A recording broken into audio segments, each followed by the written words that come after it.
और 2023 के लिए आपको कमर आज से कस लेनी है कि आज से हम अपने इस मूवमेंट के लिए, अपनी पार्टी के लिए लग जाएंगे और रात दिन काम करके अपने एमएलए को जिता करके माननीय बहन जी की झोली में डालने का काम करेंगे।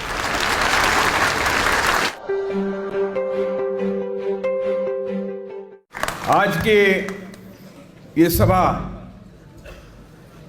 ये 2023 का चुनाव का आगाज है।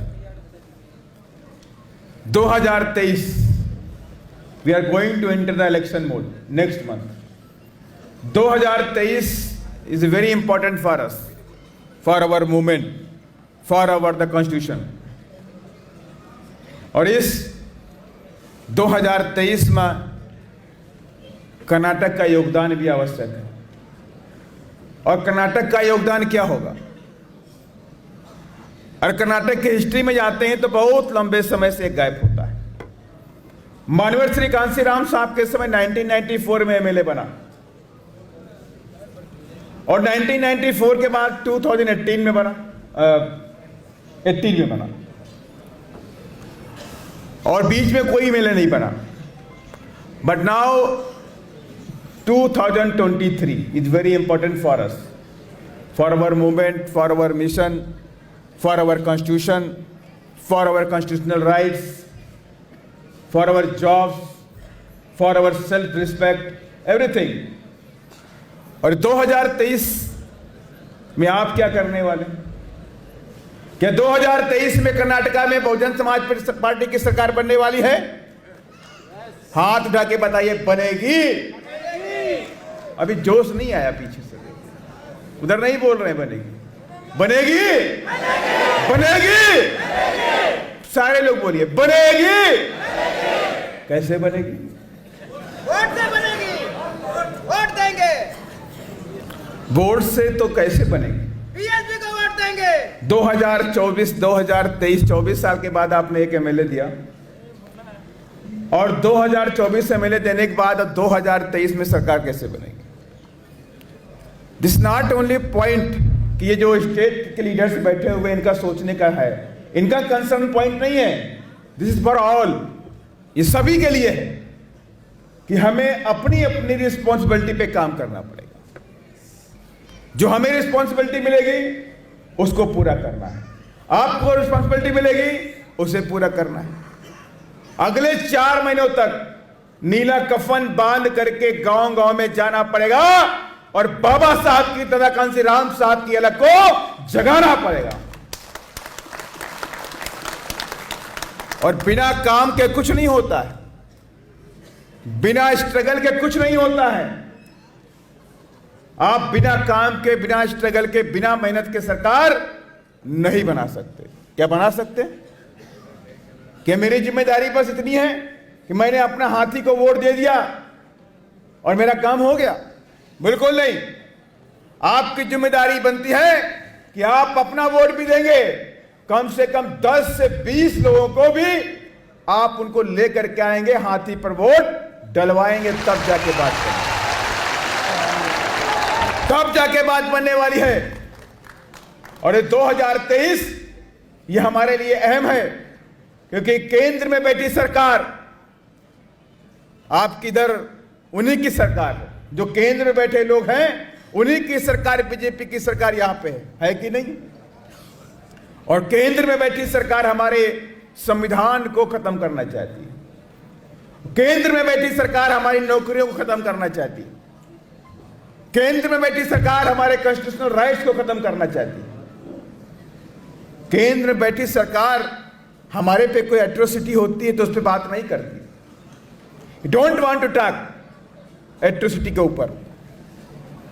अगर आप उससे कोई स्कॉलरशिप दीजिए SC ST को, he don't want to talk, कोई बात नहीं होगा। स्कॉलरशिप पे कोई बात नहीं होगा, एजुकेशन पे कोई भी बात नहीं होगा, महंगाई को लेके कोई बात नहीं होगा, SC ST को अपलिफ्ट करने पे कोई बात नहीं होगी। बात क्या होगी? बात सिर्फ वहां होती है धन्ना सेठों के लिए काम करने की बात वहां केंद्र की सरकार बैठे बैठे करती है। ये सारा सब कुछ आपके सामने होता है। बाबा साहब डॉक्टर भीमराव अंबेडकर जी ने हमको कॉन्स्टिट्यूशनल राइट दिए, कॉन्स्टिट्यूशन दिया, पावर दिया, सर उठा के जीने का पावर दिया, सर उठा के चलने का पावर दिया, जॉब का पावर दिया, एजुकेशन का पावर दिया। ये सारा किसने दिया? बाबा साहब डॉक्टर भीमराव अम्बेडकर जी ने दिया। और माननीय श्री कांशीराम साहब ने हमको बहुजन समाज पार्टी दिया। कहा इसी बहुजन समाज पार्टी के जरिए आपको सत्ता की चाबी अपने हाथों में लेनी है और बाबा साहब के संविधान को बचा करके इस देश में लागू करना है। ये बाबा साहब डॉक्टर अम्बेडकर जी ने भी कहा था और ये काम माननीय श्री कांशीराम साहब ने आप सबके सामने करने का प्रयास भी किया। लेकिन लंबे अरसे तक हम आगे नहीं बढ़े, हम साउथ इंडिया में आगे नहीं बढ़े। मैं कर्नाटका की बात नहीं करता, सिर्फ मैं साउथ इंडिया की बात करता हूं कि साउथ इंडिया में भी आगे नहीं बढ़े।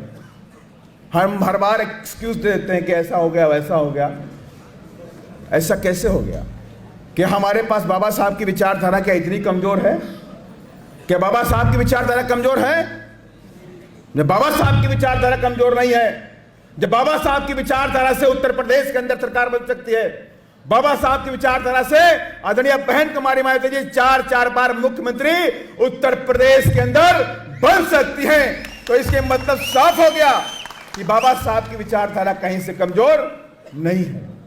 जब बाबा साहब की विचारधारा कमजोर नहीं है और बाबा साहब के मानने वाले लोग यहां पे सारे लोग बैठे हैं कि नहीं बैठे? सारे लोग, we are all the follower of Baba Saheb doctor Bhimrao Ambedkar. जब बैठे हुए हैं तो 2023 में हमें आपसे बड़ी उम्मीदें भी हैं। ये 2023 इस मिशन और मूवमेंट के लिए अहम है, तो उसमें अहम योगदान कर्नाटका का भी इस बार होगा, इतिहास में लिखा जाएगा कि कर्नाटका के भाइयों ने भी अपना योगदान दिया है इस मिशन और इस मूवमेंट के लिए और अपने संविधान को बचाने के लिए।